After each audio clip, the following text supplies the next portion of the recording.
Hi, my name is Paul Rucker, and I made this.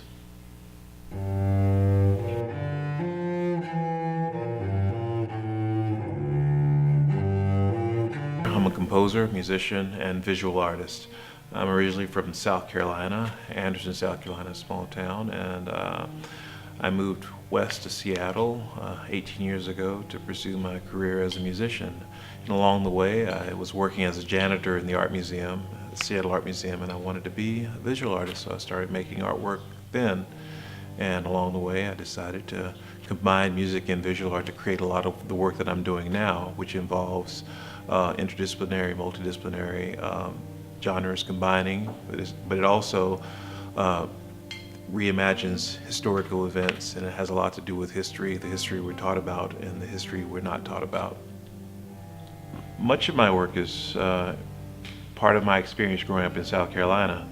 And when I was born, my father was 63. He was born in 1905, and he lived through the South during the height of lynching. And even when I was growing up in my teens and early 20s, there were Klan rallies. I remember seeing one in Augusta, Georgia, and that memory of these robes, these mostly white robes, was one of the reasons that I create the work today.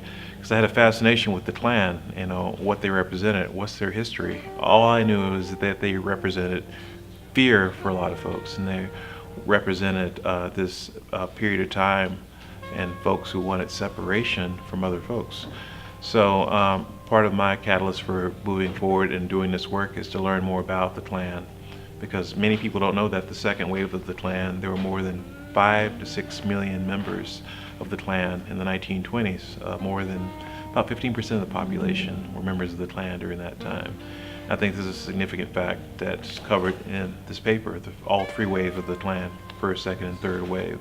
But my upbringing in South Carolina is a huge part of why I make this art. I'm born and raised in the South, and which has probably one of the most intense histories as far as relating to slavery and the prison system today.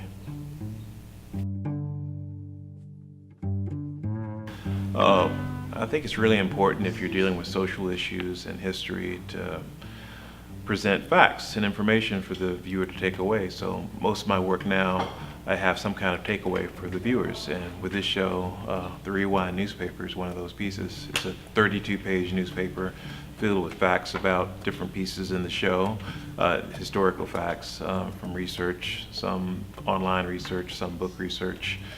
But I learned that we were not taught history. We were not taught about many atrocities in our history, whether it be the Trail of Tears with the Native American population being pushed to Oklahoma, or the Japanese internment that happened close by here on Bainbridge Island. That's where it started. Or, the way the Irish were treated, or the Chinese Exclusion Act in 1882, where the Chinese were ran out of Tacoma and other cities across the country, and Chinatowns were burned down. So I think it's important to learn about these important aspects of history, so I'll put them in the paper here. So I think it's also a piece that can be a starting point for a lot of community engagement and conversation, because a lot of times people feel, and they talk from that place of feeling, as opposed to talking from a place of knowledge and talking from a place of facts, because we really need to have fully informed conversations, and that's a good place to start as far as having engagement and problem solving around current issues. I think one of the most important parts for me is making art that can be a catalyst for conversation. I'm not really a gallery artist. I have a gallery, but my emphasis is not making art to sell. I think it's kind of an easy thing to do. You can just produce stuff and sell it.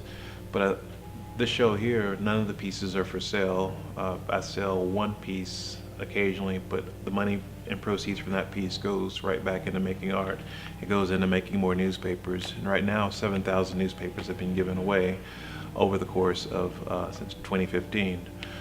But I really believe in making art for the community and for conversation is where my heart is in making, because there's certain objects you don't make, like I make Klan robes. I'm not making these for someone's living room. I don't really have actually I have a couple of people that would like to buy them, but I think for the average person would not want a Klan robe in their house, or so. But I think it's also a responsibility of the artist to create some kind of engagement, especially if they're presenting some divisive or difficult, for lack of a better word, material. Because we all need a place to communicate and express ourselves, and we all bring our own issues and our own lives and our experiences to the show. So it's very different for everyone, and to be able to honor everyone's experience to the show is also important as well.